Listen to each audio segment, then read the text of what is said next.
Hello there, YouTube. This is Dermy Wormy coming at you with another Sandman review. Episode 8 this time, Playing House. Just watched this show. I'm gonna be honest, it's getting late my time. I'm putting this out, well, recording this. I believe you're seeing this Sunday. If I have this all set up right, and it's 2:51 a.m. Saturday morning, Friday night, whatever you want to call it. So, yeah. Oh, let's get into this because I'm getting tired. I have a day job that I do Monday through Friday, so yeah, I'm kind of exhausted. So yeah, episode 8 picks up basically where we left off in episode 7, right in Dream's throne room. Emo introducing himself to Rose. Lucien asks, how did Rose get there? Rose says, well, I heard you guys talk about my brother, so I opened the door and came in here. Rose asks if they know anything about her brother or where he is. Emo says no, but they think he might be with... Oh my god, I just said the name over and over again. Gult, the shape-shifting demon. Nightmare. We're trying to punch through this, okay?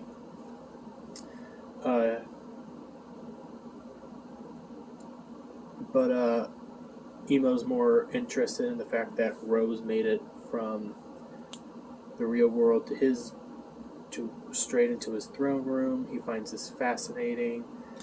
Talks about how she's a vortex, and that vortexes have the ability to walk through other people's dreams, so she's extremely powerful.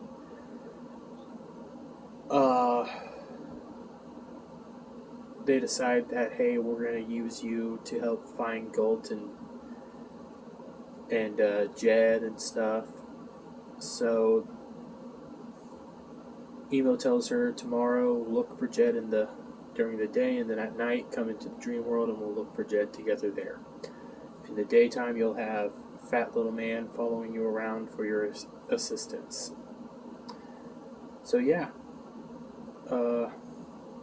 basically now we go to another little corner of the dream world, which later on it's said that Jed's disconnected but at the same time connected, so it's weird.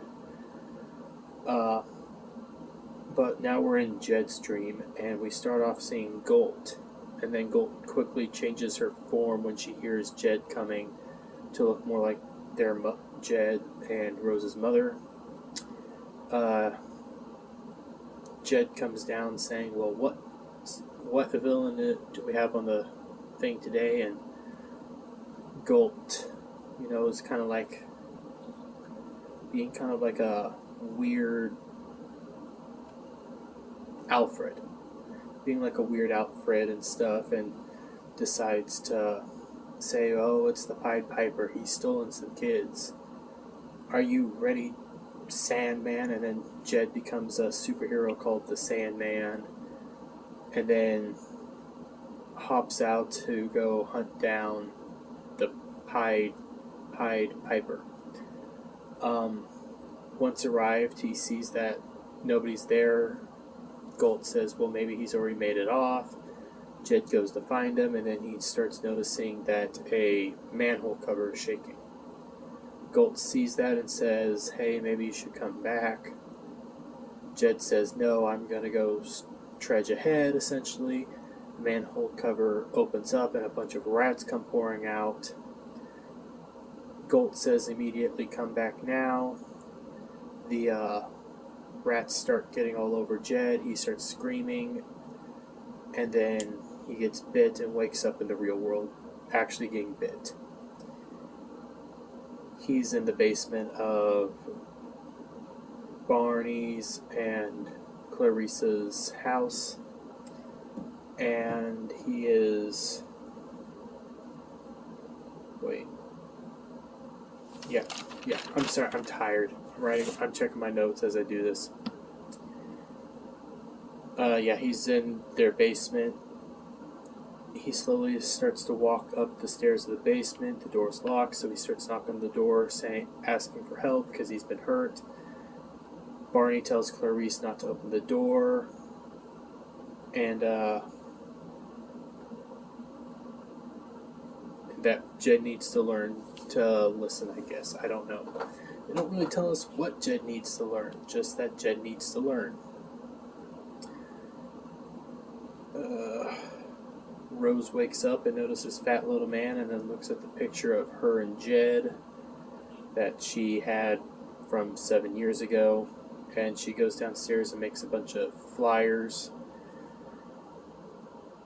But before that, while she's making flyers, Rose calls Unity, filling her in on what's up, saying, hey, we're going to be here a little while longer. Unity says that's fine, she'll pay for everything. Then Rose starts hearing another man on the other side and asks if she's interrupting. Unity says, oh no, I'm just getting interviewed about my sleep sickness, and because I'm the sole survivor and stuff. So then Rose says, well, I won't keep you, and hangs up the phone. And then we go back to Unity and we see that Unity's interviewer is Corinthian. And Corinthian asks, oh, who was that? And Unity says that it was her great-granddaughter Rose, and she's in Florida. Notices that Corinthian has an American accent and asks if he's ever been, and he says no, but I guess I'll be going there next.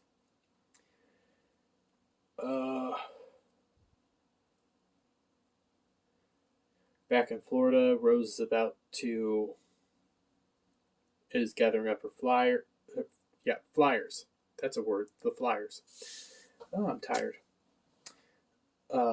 She goes into the dining room and sees Hal and all the other guests offer to help go around town hanging up flyers, and the only one that's kind of not so interested is Ken, but they don't really build on that, so I think that's kind of a failed moment.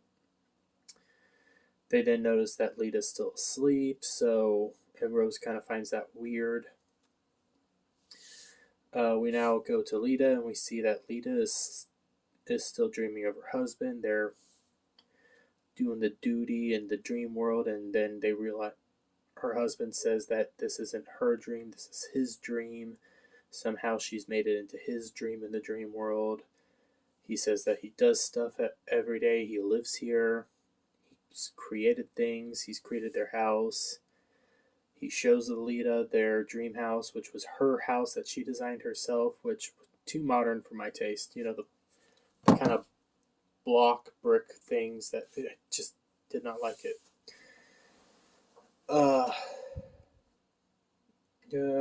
Lita then notices that there's a room, and her husband says, it's not finished yet. She goes inside and notices that it's a nursery. Her husband says, well, we can still have the family. You can live here with me in the dream world, and we can have our family. Lita says eventually she'll always have to wake up, and like that, she wakes up. And she looks pretty depressed. Rose comes in and shows her the flyers and tells her that she's going to go around and pass out the flyers. Said, hey, maybe I'll go over to the foster agency to apologize, and Lita says, no, I'll take care of that.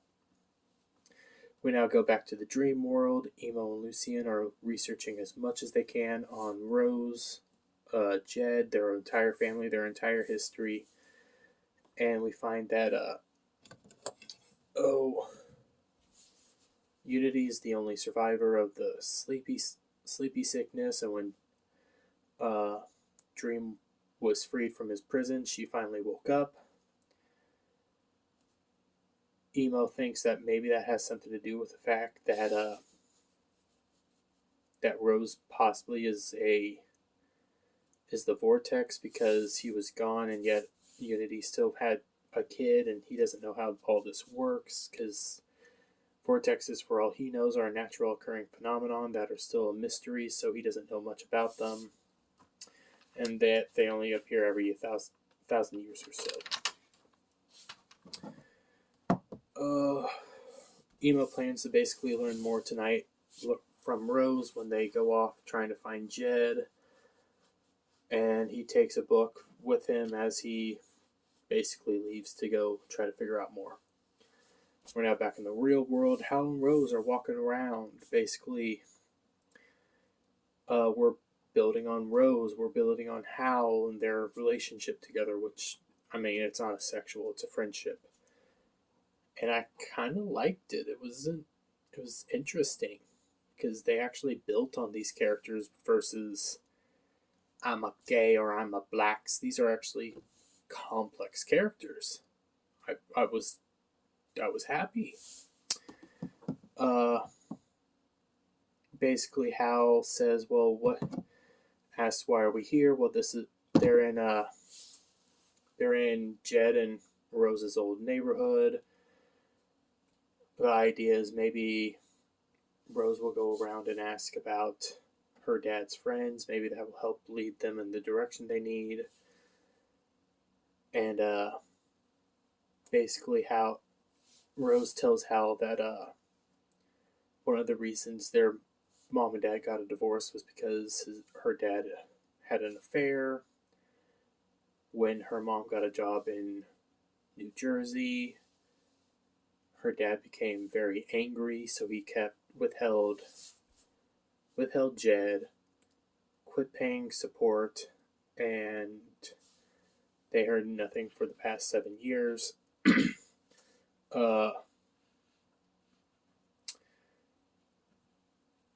Rose feels like a bad sister because when her mom was busy fighting to get custody of her son and Rose's brother, Rose went off to college and felt like a crappy sister because she wasn't there fighting for her brother. And Hal says, "Well, you're here now, and that's the important thing."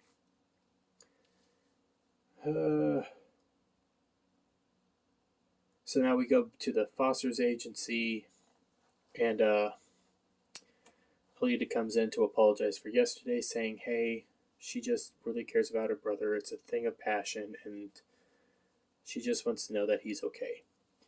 The agent basically knows that Rose is looking for her brother.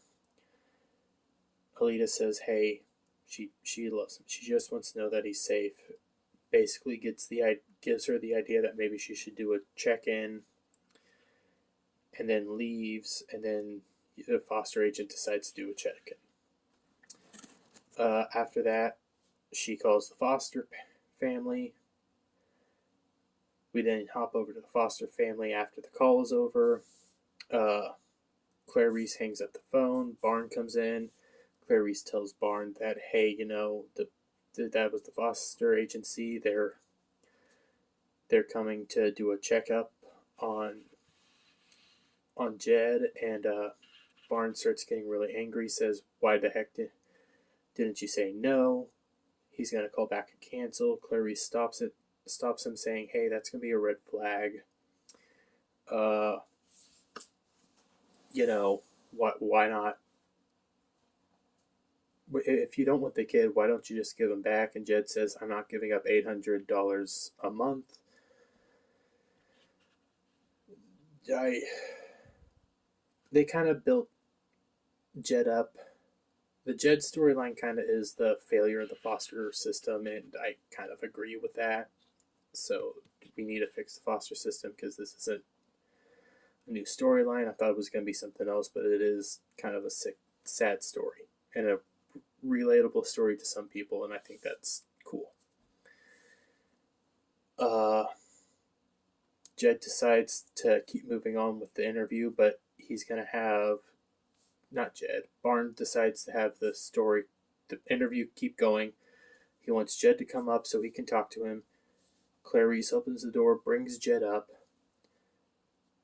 He goes to Barn, and Barn says, "If you behave, you get to sleep in your own bed tonight. If you embarrass us at all, he will wire your hands to some pipes and break every bone in your body, essentially beat him to death."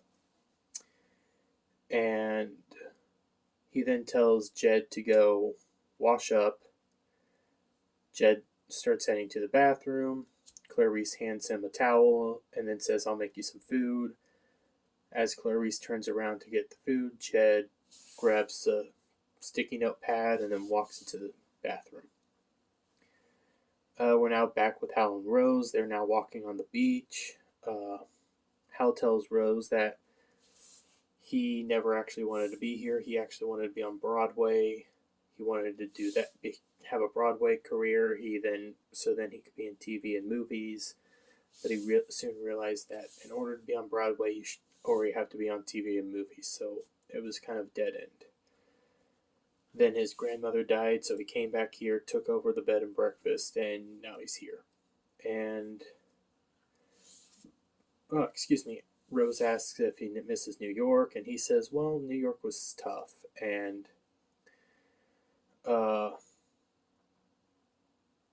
he says New York was tough, and basically here in Florida, it's not so bad. Rose then notices Fat Little Man and tells Hal, hey, she's going to go over there and pass the notes. Can you go this way and we'll split up for a little while? And as they're splitting up, you see Corinthian coming up behind them. Rose steps away and starts meeting up with Fat Little Man, and then Corinthian starts showing up, and then he notices Fat Little Man talking. And he hears Fat Little Man say, hey, Emo's always here. I can kind of feel him watching all the time. And Corinthian kind of freaks out and runs away.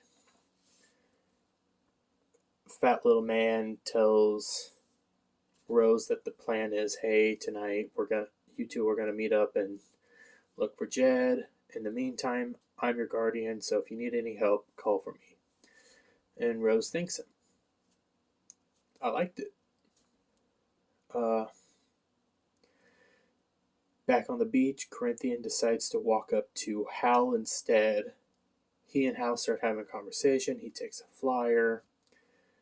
Hal then notices that Rose is coming up behind him, so he leaves. Did I say Hal? Corinthian notices that Rose is coming up behind them, and he leaves. Rose asks who was that. Hal says, oh, it was just a guy trying to help out. And Rose says, well, if he calls, I'll give him your number. And Hal thought that was amazing. We now go to Jed and the foster agent. The interview's going well, but everybody's lying to the agent, saying everything's great, everything's amazing. And then as the interview's going, Jed pulls out a little sticky note from his pocket, and he is trying to find a way to give it to the agent. But soon the agent says, hey, Jed, can you go so we can do some administration work? Jed then is told to go up to his room by Barney, and then as Jed's heading up, he starts tucking the note away, but then he pulls it back out and quickly runs and gives the agent a hug and slips the note into the bag. We then return to the agent, and the agent's at her office. And as she opens up her bag, we see Corinthian come in. And he's asking about Jed. We then hop back to the foster parents, and Barney's there saying, hey, me and your aunt are really proud and impressed of you about how you slipped this note into her bag. So no matter what, it was all a failed try by Jed. Nice try, but a failed try. We then go back to the agent's office where we have Corinthian cleaning up after he's killed the agent. And he's peering over Jed's file as he begins to munch on the agent's eyes using his little eye hole mouths or whatever, the mouths that are up here. We then go back to the B&B where Rose and Hal come in. Rose notices that nobody's around, and Hal says, well, they're probably all in bed. There's not much to do here at night or in the day. Uh, I don't remember quite how this conversation went, but uh, Rose suggests that maybe she'll move here because she kind of likes it. Hal says, "Why would you ever do that?" Um, Rose says, well, her dream was to go to grad school to become a writer, but after her mom died, she kind of gave up on that, and she likes it here. And Hal says that he doesn't like it here. He wanted to be on Broadway. His dream was to always be on Broadway, and if Broadway called tomorrow, he would sell the entire B&B and forget about everybody. He loves everybody, but he'll forget about them because his dream is Broadway. And he tells Rose to follow her dream. And yeah, I like that. That built on both Rose and Hal simultaneously. They're more than just people. They're actual people. They're actual characters. They have dreams, wants, and desires. They're not just black female and gay guy. They're people.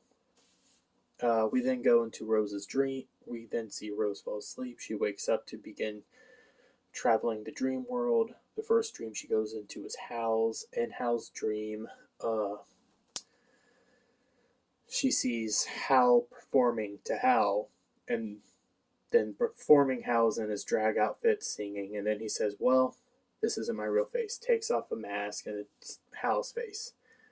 Then Hal says again to Hal, this isn't my real face. Takes off the mask, and it's a kind of zombified face. And that Hal says, I need your help, honey, because I'm running out of hands, and holds up the two faces. The zombie-faced Hal then looks up at Rose, and then the Hal that's been watching looks up and notices Rose. Rose then runs away, enters another dream, which is Lita's. Yes, Lita's. She enters Lita's dream, sees her banging her dream husband. Then Lita notices Rose. Rose runs from that dream. She then enters one of the Goth sisters' dreams. I think it was Charlotte. And we see Charlotte's trying to read her poem into the Library of Congress. It's weird. She says it's the sentence. I don't know. And while this is all going on, she notices Emo finally. Emo walks out of the dream. Rose follows Emo, and then Charlotte notices Rose. Rose is then outside in the dream and sees Ken. We're now in Ken's dream, which is him butt naked in the street, not being let into his own car by Barbie. Oh, let me get to where I need to be. Okay, so this time Emo reappears and tells them, hey, we're looking for Jed, but because of your powers, all of your friends' dreams are being sucked in towards you, so you're traveling through their dreams to try to. You're basically looking for a needle in a haystack through everybody's dreams. You need to find your own path through these dreams. So, I like this part. Rose starts looking around and then notices the flyer behind Emo on a gate. The flyer that she made, and starts heading towards there. And what I liked about this scene was there were 3 signs. There was the flyer and then 2 other signs on this gate, and you couldn't read them. They had symbols, they had all sorts of crazy stuff all over these signs. I like that because we've been told that when you try to read in a dream, you can't read. It's just a bunch of chicken scratches and symbols, and you can't understand it. Really like that. I wish they kept it. So, Rose and Emo travel through the gate, and they end up in Barbie's dream. And Barbie's dream is this fantastical dream, and I have no idea what the heck was going on, but it looked fun. And Emo explains that he doesn't really know everything about the vortex and what all it can do, but he does know that it has the power to both create dream worlds and destroy worlds. they then travel into the next dream, which was the other goth's dream, Zelda's, I think. And this time we see Zelda as a young girl running throughout a graveyard, and yeah, Emo says this is where she's most comfortable, this is where she's home. And Rose says this is her home, and he says yes, most people when they dream of home, because that's the place they love. And asks Rose if, hey, how do you know where Jed's home is? She then looks at this door that Zelda just went through, and on there is her flyer again. This is where they that the 3 sign thing that I mentioned earlier. This is where they kind of ruined that, and the flyer that's on the door is perfectly legible. Still wish it was all gobbledygook that you couldn't read.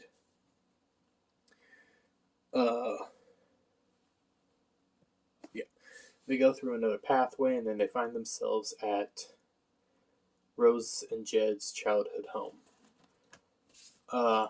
Basically, in Jed's lair, we see Galt is freaking out now because Emo's there. Jed notices that Emo's not a part of his rogues gallery because, again, in Jed's dream, he's a superhero. Galt tells Jed that this is the strongest being alive, the king of nightmares, and that he is there for Galt. Oh, excuse me. Jed says, well, he'll go fight him off and see how strong he truly is, and Galt says, no, this is my fight. Jed doesn't listen and goes ahead anyways.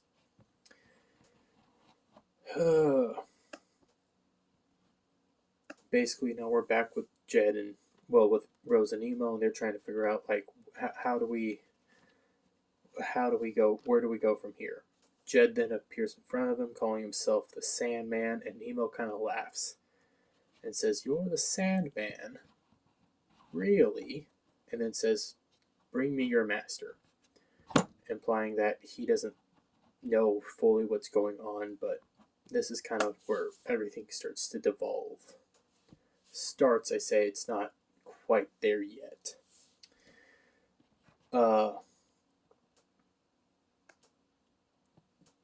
Basically, Jed denies it and says that he's going to start fighting Sandman, but then Galt appears behind him, and Galt looks like Jed and Rose's mom, and Rose notices that.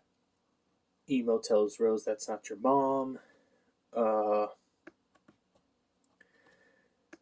Jed realizes that Rose is with Emo. They then go and hug each other, and Jed turns around to what he thinks is his mother and says, look at Rose, she's all grown up. Emo then removes Galt's disguise, revealing her true form, and Jed starts getting angry about this, but Rose kind of calms it down because she wants to know where the heck he is in the real world. Jed tells her with Uncle Barney, Aunt Clarice at Homeland. He just kept repeating this. And then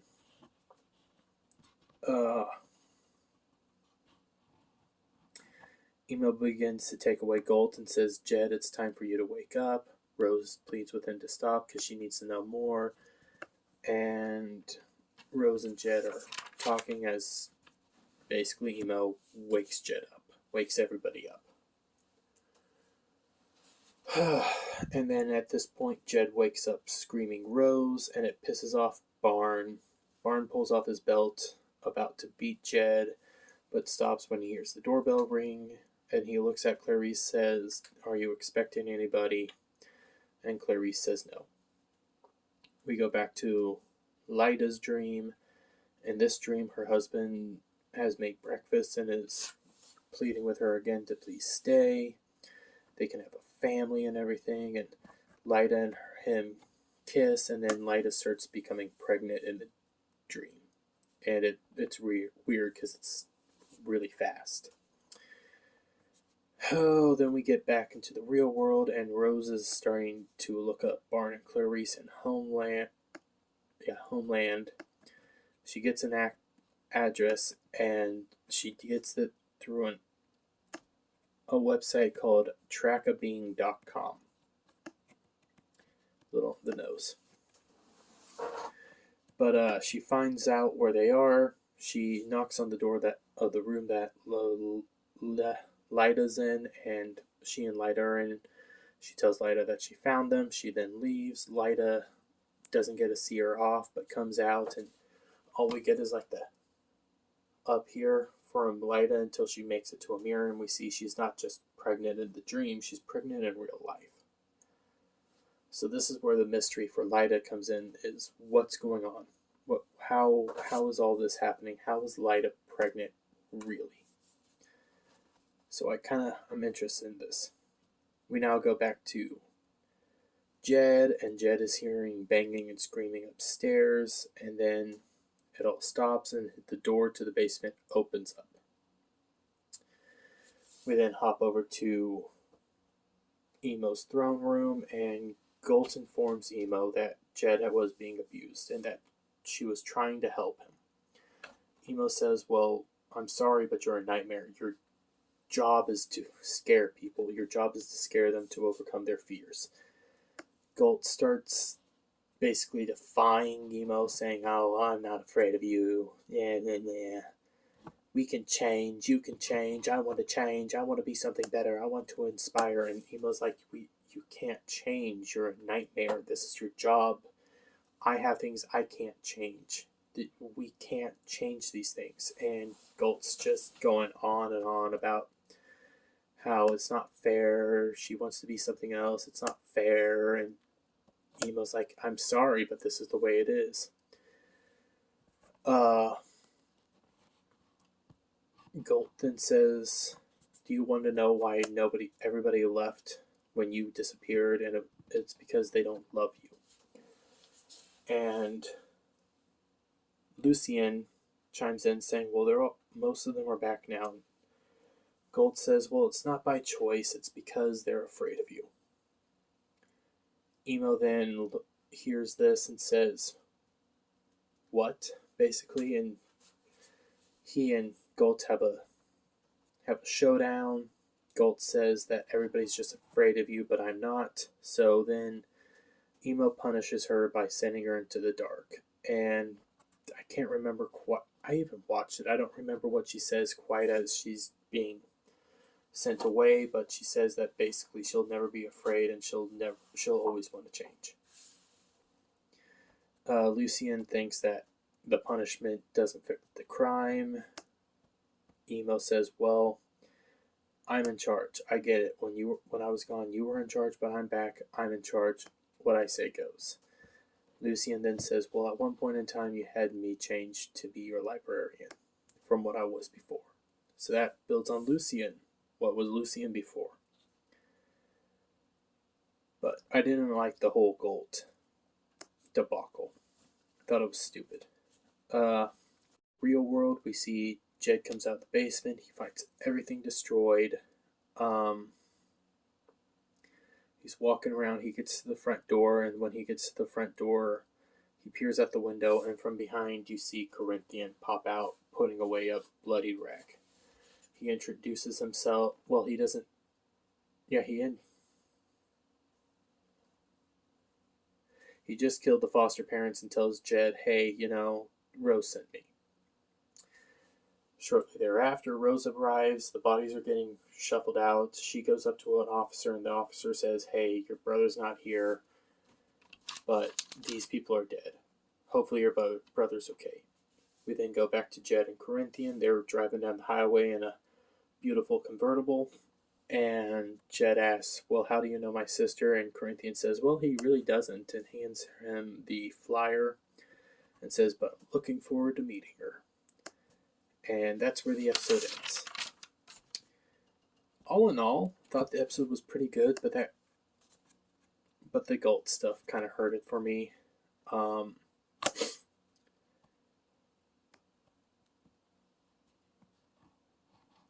I also really disliked the changing of the words on the flyers. I liked it when it was more, hey, can't read it here, but you shouldn't be able to read it here.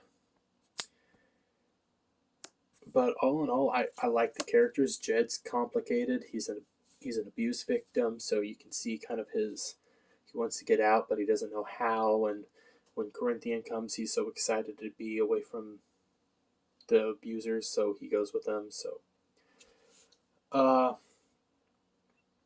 excuse me. I think Lita has a mystery that I want to know more about. Hall's an actual character. Rose is becoming more dynamic. Emo was actually kind of good until the whole Galt stuff. So, all in all, 4.5 out of 10. Might watch it again. But again, it's not about your start, middle. It's all about the ending. So, 2 more episodes to go. Woohoo! If you like the video, please leave a comment, subscribe, share it out with your friends. I'm really trying to do this. So, hey, till next time, bye. Hey everyone, thanks for watching. Subscribe to the channel, leave a comment, and share it out.